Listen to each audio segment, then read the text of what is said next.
ബിസ്മില്ലാഹ് അൽഹംദുലില്ലാഹ് അല്ലാഹുമ്മ സ്വല്ലി അലാ സയ്യിദിന മുഹമ്മദിൻ വഅലാ ആലി സയ്യിദിന മുഹമ്മദ്. ദുസ്വപ്നം കണ്ടാൽ എന്താണ് ചെയ്യേണ്ടത്? പേടിപ്പിക്കുന്ന സ്വപ്നങ്ങൾ കണ്ടാൽ എന്താണ് ചെയ്യേണ്ടത്? സ്വഹീഹ് മുസ്ലിമിൽ ഉദ്ധരിച്ച ഹദീസാണ്. ഞാൻ ഇമാം നവവി റഹ്മത്തുള്ളാഹി അലൈഹിയുടെ അൽ അദ്കാറിൽ നിന്നാണ് വായിക്കുന്നത്.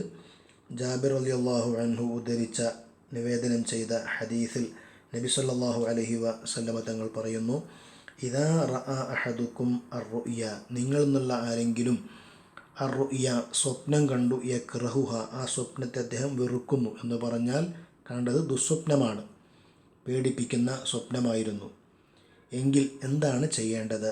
ഫൽ യബ്സുഖ് അൻ യസാരിഹി, അവൻ്റെ ഇടതുഭാഗത്തേക്ക് അവൻ ആദ്യമായി തുപ്പുക.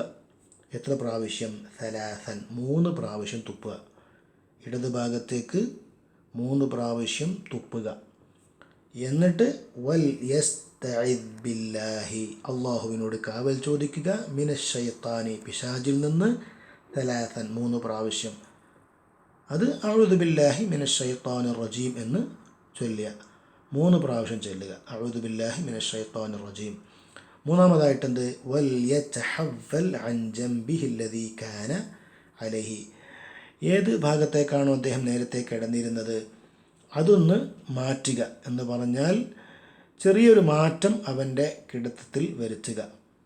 ഈ 3 സംഗതികൾ ചെയ്യുക ദുസ്വപ്നം കണ്ടാൽ. അത് വിശ്വസിക്കാൻ പാടില്ല, അത് ആരോടും പറയാൻ പാടില്ല. അതിന് പുറമെ ആ കണ്ട ഉടനെ ചെയ്യേണ്ട സംഗതികളാണ് ഇവിടെ നാം പറഞ്ഞത്. അല്ലാഹു തആല ഖൈർ ചെയ്യാൻ തൗഫീഖ് ചെയ്യട്ടെ. ആമീൻ.